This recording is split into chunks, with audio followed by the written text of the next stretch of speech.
नमस्कार. प्रेम, अध्यात्म आणि क्रिएटिव्हिटी या तिन्ही गोष्टी एकाच माणसाच्या आयुष्यात एकत्र कशा काय येऊ शकतात? आज आपण अशाच एका व्यक्तीबद्दल बोलणार आहोत, ॲडम गिलार्ड. त्यांचा हा जो अद्भुत प्रवास आहे ना, एक निर्माता, एक विद्वान आणि मग एक रिलेशनशिप एक्सपर्ट बनण्यापर्यंतचा, तोच आपण पाहणार आहोत. ॲडम गिलार्ड यांचं हे वाक्य खरंच विचार करायला लावणार आहे, नाही का? म्हणजे आपण प्रेमाला कसं सामोरं जातो, भीतीने की एकदम साहसाने? हे वाक्य म्हणजे त्यांच्या संपूर्ण फिलॉसॉफीचा पाया आहे. ते आपल्याला सांगतात की बचावात्मक भूमिका सोडा आणि प्रेमाला आपल्या रोजच्या जगण्याचा, जागृत होण्याचा एक अविस्मरणीय प्रवास बनवा. पण हे तत्वज्ञान आलं कुठून हे समजून घेण्यासाठी ना, आपल्याला त्यांच्या सुरुवातीच्या आयुष्यात थोडं डोकावून पाहावं लागेल. त्यांचं आयुष्य काही सरळ रेषेतलं नव्हतं. ते होतं एकदम ऊर्जेने आणि विविधतेने भरलेलं. चला बघूया. त्यांना एका शब्दात ओळखणं जवळजवळ अशक्यच आहे. ते एक बहुरंगी निर्माता आहेत, लेखक आहेत, एमी पुरस्कारासाठी नॉमिनेटेड प्रोड्युसर आहेत, प्रवासी, विद्वान आणि बरंच काही. आणि हीच जी विविधता आहे ना, तीच त्यांच्या दृष्टिकोनाला इतकी खास बनवते. त्यांच्या आयुष्याचा प्रवास किती नाट्यमय होता हे जरा बघा. म्हणजे साधारण 20च्या मध्यावर ते एका बाजूला रॉक म्युझिक आणि दुसऱ्या बाजूला हिमालयातलं अध्यात्म अशा दोन टोकाच्या जगात वावरत होते. त्यानंतर लगेच 20च्या उत्तरार्धात ते थेट जेरुसलेममध्ये गूढवादाचा म्हणजे अस्तित्वाच्या गहन रहस्यांचा अभ्यास करत होते. आणि मग 30मध्ये थेट स्टॅनफर्डसारख्या प्रतिष्ठित ठिकाणी. हा सगळा प्रवासच त्यांच्या जिज्ञासू स्वभावाचं प्रतीक आहे. आणि त्यांची ओळख इथेच संपत नाही. जरा विचार करा, एकीकडे ते एमी पुरस्कार नामांकित निर्माता आणि स्टॅनफर्डचे फेलो आहेत, तर दुसरीकडे ते मार्शल आर्ट शिकवतात आणि चक्क बासरीही वाजवतात. हीच कला आणि बुद्धीची जी सांगड आहे, तीच त्यांच्या कामाला इतकी विशेष बनवते. पण मग असं अचानक काय घडलं की या भूआयामी व्यक्तिमत्वाने आपलं सगळं लक्ष फक्त एकाच गोष्टीवर केंद्रित केलं? आणि ती गोष्ट म्हणजे प्रेम. चला त्यांच्या आयुष्यातल्या त्या टर्निंग पॉईंटबद्दल जाणून घेऊया. जेव्हा सगळं काही सुरळीत चालू होतं, तेव्हा वयाच्या 39व्या वर्षी त्यांच्या आयुष्यात एक मोठं वादळ आलं. 2 मुलांचे वडील असलेले ॲडम गिलार्ड अचानक एकटे पडले. हा त्यांच्यासाठी खूप मोठा धक्का होता, साहजिकच. अशा परिस्थितीत कोणीही खचून गेलं असतं, पण ॲडम यांनी या संकटाला एक संधी म्हणून पाहिलं. त्यांच्यासमोर 2च पर्याय होते. एकतर 24 तास दुःखात बुडून राहायचं किंवा आपली सगळी ऊर्जा प्रेमाचं रहस्य उलगडण्यासाठी लावायची. त्यांनी दुसरा मार्ग निवडला आणि याच एका निवडीने त्यांच्या आयुष्याला एक पूर्णपणे नवीन दिशा दिली. आणि त्यांच्या याच वैयक्तिक संघर्षातून एक असा प्रश्न जन्माला आला, जो कदाचित आपल्या सगळ्यांच्या मनात कधी ना कधी येतोच.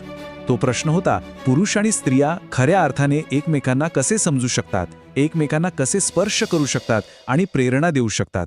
याच प्रश्नाच्या उत्तराच्या शोधात त्यांच्या नवीन कार्याचा जन्म झाला. आणि ह्या शोधाला त्यांनी नाव दिलं द फिअरलेस लव्हर, म्हणजे निर्भय प्रेमी. हे नावच खूप काही सांगून जातंय, नाही का? चला तर मग हे तत्वज्ञान नेमकं आहे तरी काय, हे जरा खोलात जाऊन समजून घेऊया. आणि हो, हे विश्लेषण आवडत असेल तर लाईक आणि सबस्क्राईब करायला विसरू नका. म्हणजेच असेच नवनवीन विषय तुमच्यापर्यंत पोहोचत राहतील. या त्यांच्या कामाचं ध्येय फक्त लोकांना नाती जोडायला मदत करणं नव्हतं, तर त्यामागे खूप खोल विचार होता. तो विचार होता आपल्या आयुष्यातली भीती कमी करून ते उत्साहाने जगणं. कारण त्यांच्या मते जिथे भीती संपते तिथेच खऱ्या प्रेमाला सुरुवात होते. आणि हे प्रेम म्हणजे काही एकदा मिळवायची गोष्ट नाही, तो एक रोजचा सराव आहे. त्यांनी हे सगळं ज्ञान 3 सोप्या पण अत्यंत महत्त्वाच्या पायऱ्यांमध्ये मांडलं आहे. पहिली पायरी आहे आकर्षित करणे म्हणजे अट्रॅक्ट. दुसरी आहे खोलवर जोडले जाणे म्हणजेच कनेक्ट. आणि तिसरी जी सर्वात महत्त्वाची आहे ती म्हणजे प्रेरणा देणे, इन्स्पायर. हे फक्त डेटिंगचे टप्पे नाहीत, तर एका सुंदर नात्याच्या प्रवासाचे हे महत्त्वाचे टप्पे आहेत. आणि ऐका, हे फक्त कागदावरचं तत्वज्ञान नाहीये, याचा परिणाम जगभर दिसतोय. त्यांच्या शिकवणीमुळे अक्षरशः हजारो लोकांची आयुष्य बदलली आहेत. यशस्वी डेट्सपासून ते आनंदी विवाहांपर्यंत. त्यांची 40,000पेक्षा जास्त फॉलोअर्सची जी मोठी कम्युनिटी आहे, तीच त्यांच्या कामाची साक्ष देते. पण मग हा सगळा प्रकार म्हणजे फक्त टिप्स आणि ट्रिक्स आहेत का? तर अजिबात नाही.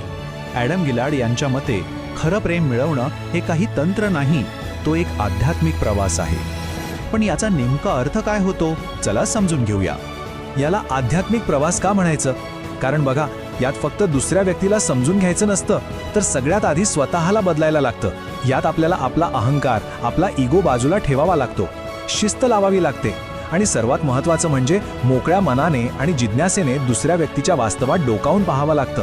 हा एक प्रकारे स्वतःच्याच विकासाचा प्रवास आहे. त्यांचं हे एक छोटंसं पण खूप प्रभावी वाक्य आहे जे त्यांची संपूर्ण फिलॉसॉफी सांगतं.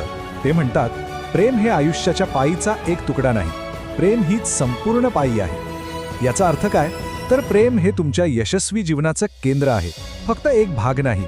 तर या सगळ्या प्रवासातून आपण पुन्हा त्याच मूळ प्रश्नावर येतो जो ॲडम गिलार्ड आपल्या सगळ्यांसमोर ठेवतात. ही एक निवड आहे, एक चॉईस आहे जो आपल्या प्रत्येकाला करायचा आहे. आणि हे दोन मार्ग आपल्या सगळ्यांसमोर आहेत. एक आहे बचावाचा मार्ग, जो कदाचित सोपा वाटेल, पण तो आपल्याला भीती आणि जुन्या मर्यादित सवयींमध्येच अडकावून ठेवतो. आणि दुसरा आहे जागृतीचा मार्ग. हो, हा मार्ग नक्कीच आव्हानात्मक असू शकतो, पण तोच आपल्याला एका उत्कट, प्रेमळ आणि खऱ्या अर्थाने स्वतंत्र आयुष्याकडे घेऊन जातो. आणि शेवटी ॲडम गिलार्ड आपल्याला एका सुंदर आव्हानासोबत सोडून जातात.